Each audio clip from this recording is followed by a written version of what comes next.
क्योंकि मैं ये बता रहा हूं कि जो बच्चा स्कूल में गया, स्कूल में जाकर के उसको समझ आई और सीख आई और आकर के मंच और माइक पकड़ करके उसने बोलना शुरू किया, तब जाकर के फलानी टीम की पार्टी को बहुत ज्यादा चटपटी लगने लग गई।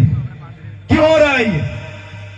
क्योंकि उस समय हमारे बाप दादाओं को सिर्फ बरगला करके कभी इस पार्टी में, कभी उस पार्टी में, कभी इस जगह, कभी उस जगह ले जाया करते थे।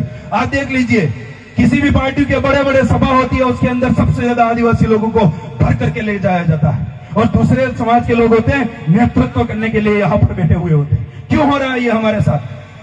क्योंकि आज मैं ये कह सकता हूं कि जो व्यक्ति जगे हैं, जो भाई जगे हैं, वही एक दूसरे के सामने खड़े हो गए। आज आदिवासी आदिवासी का दुश्मन हो गया है। बढ़िया बढ़िया कभी दुश्मन नहीं हुए, राजपूत राजपूत कभी दुश्मन नहीं हुए और मुस्लिम मुस्लिम कभी दुश्मन नहीं हुए। आदिवासी ही आदिवासी का दुश्मन हुआ है। उसका सबसे बड़ा कारण है राजनीति।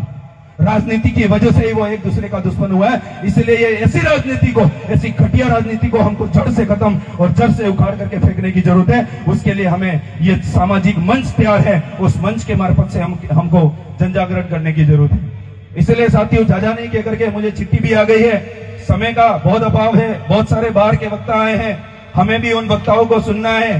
कभी हमें भी ऐसे ही चिंतन शिविर में बैठने का मौका मिला था, हमें नहीं पता था कब जाकर के हम बोलेंगे, पर रेगुलर हमने सीखा और हर एक वक्ताओं की बात को नोट किया और नोट करने के बाद में आज जरूरी इस स्तर पर आकर के बोल रहे हैं। एक दिन आप भी यहाँ आकर के बोल सकते हैं, अपने इलाकों में जन जागरण करने के लिए बोल सकते हैं। इसलिए हर वक्ताओं की बात सुने, जहन में उतारे और घर ले जाकर के उसको इम्प्लीमेंट करें और अपने फील्ड में, अपने परिवार में, अपने समाज में उन लोगों को बताएं जो आज रास्ता भटके हुए हैं, जो हमारे राजनीतिक दुश्मन बने हुए हैं। इसलिए ज्यादा कुछ नहीं कह करके आप सभी को धन्यवाद। आपने इतनी समय तक मेरी बात सुनी, आभार, धन्यवाद, जोहार।